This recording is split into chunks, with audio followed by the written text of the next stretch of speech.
guulaysto nolosha marka hore ha ka guulaysta naftiisa baqdinta caajiska iyo kalabalabaynta dareenkiisa geesinimada laguma gaaro meelaha lagu jimicsado laakiin geesinimadu waxay ka timaadaa dareen nafeed waana doonitaan riyooyin iyo aragti hadalkaa waxaa yidhi Moxamed Cali Kalaay maahi qofka ugu maskaxda badan adduunka laakiin qofna uma saamaxo inuu fikirkiisa aan ku socdo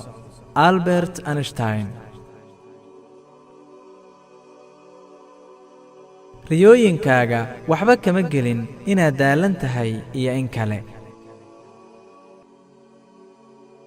waxaan jecelahay wax akhriska maxaa yeelay waxaan haystaa nolol keliya adduunkan taasina iguma filna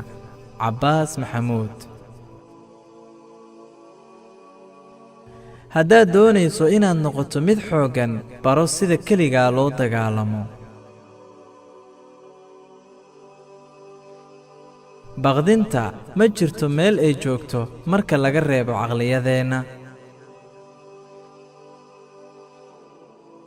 qofka doonaya inuu guulaysto ma dhammaadaan fikradihiisu qofka guuldarraystayna ma dhammaadaan cudurdaaradiisu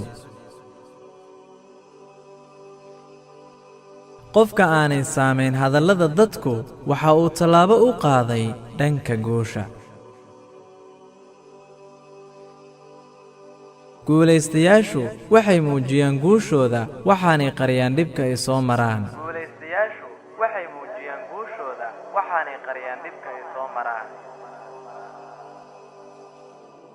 weligaa ha ka tanaasulin riyooyinkaaga maxaa yeelay waxay qaadan kartaa wakhti dheer si kastana wakhtigu wuu soconayaa qofka ku fiican sida loo sameeyo cudurdaarka kuma fiicna wax kale marka uu bata tanaasulkaagu dadku waxay moodaan wax kugu waajiba haddaad garato qiimaha naftaada kuma dhibayso waxay dadku kaa sheegayaan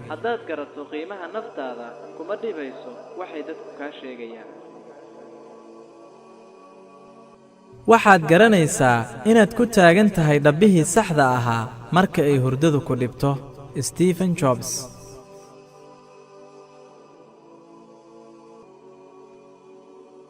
qaar ka mida dadka way ku riyoodaan guusha qaar kalena salaada hore ama xilli hore ayay u toosaan si ay u xaqiijiyaan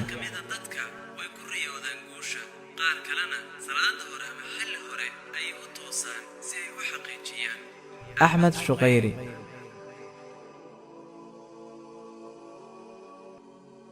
dadku waa ay ku nacbaanayaan marka aad ka duwanaato sidooda laakiin waxay hoos ka doonayaan inay yeeshaan geesinimadaada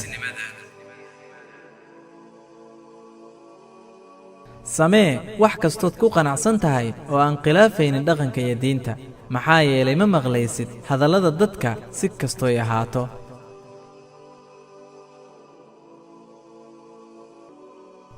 ceeb maaha inaad kufto ama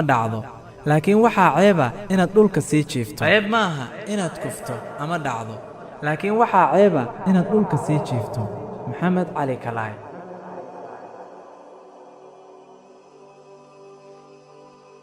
argoosiga ugu fiican ee noloshu waa guul dhammaystiran Frank Sinatra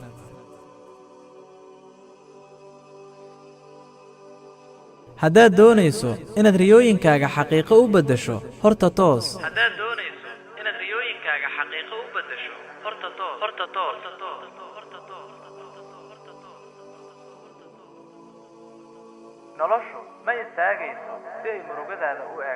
noloshu ma istaagayso si ay murugadaada u eegto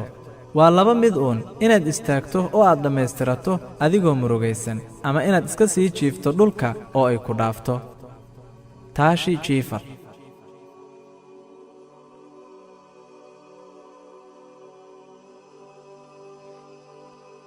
20 sano kadib waxaad dareemi doontaa haddaanad samayn maanta waxaad jeceshahay sidaa daraaddeed samee waxaad jeceshahay si aanad uga murugo noloshaada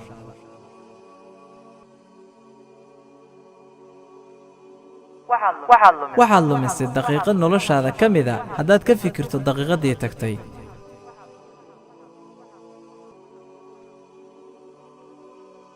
mar kasta dheh oo sheeg xaqiiqada waxaad xasuusan doontaa ma jiraan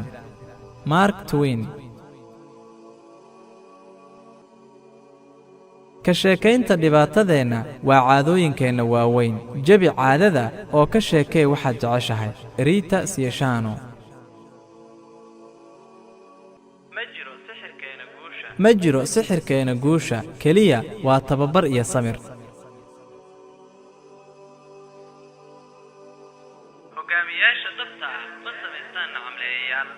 hogaamiyaasha dhabta ah ma samaystaan nacamleeyayaal ee waxay sameeyaan hogaamiyaal kale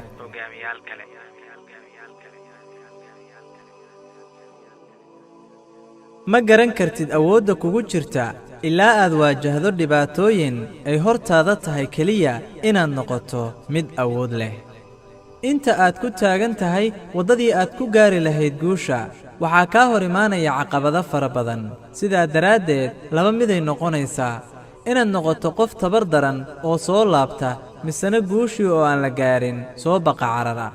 ama waxaad noqonaysaa qof awood leh karti u saaxiiba doonis adag leh hadafkiisuna cad yahay hamigiisuna sarreeyo sidoo kalena doonaya xaqiijinta yoolka uu mar walba ku riyoon jiray haddaba waxaad ogaanaysaa awoodda kugu jirta markaad waajahdo dhibaatooyinkaa ay tahay inaad noqoto qof awood leh oo hore u socosho leh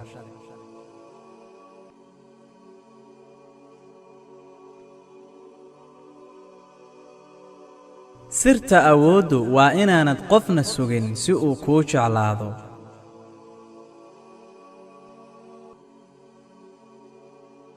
dadka kula dhaqan waxaad ka aragto Téléchargez l'appli Amazon et vous pourrez faire vos achats partout. Suivre votre commande. kula dhaqmin waxaad ka maqasho dadka kula dhaqan waxaad ka aragto ha kula dhaqmin waxaad ka maqasho Najiib Maxfuud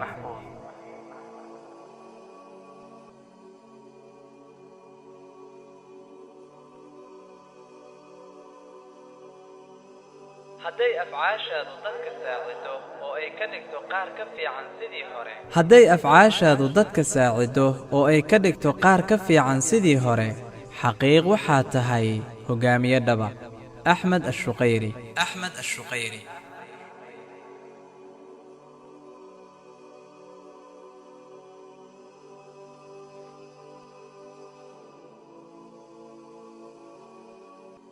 qofka noloshaada muhiimka u ah maaha qofka aad dareentid joogitaankiisa laakiin waa qofka aad dareentid maqnaashiyihiisa Ibraahim Alfiqi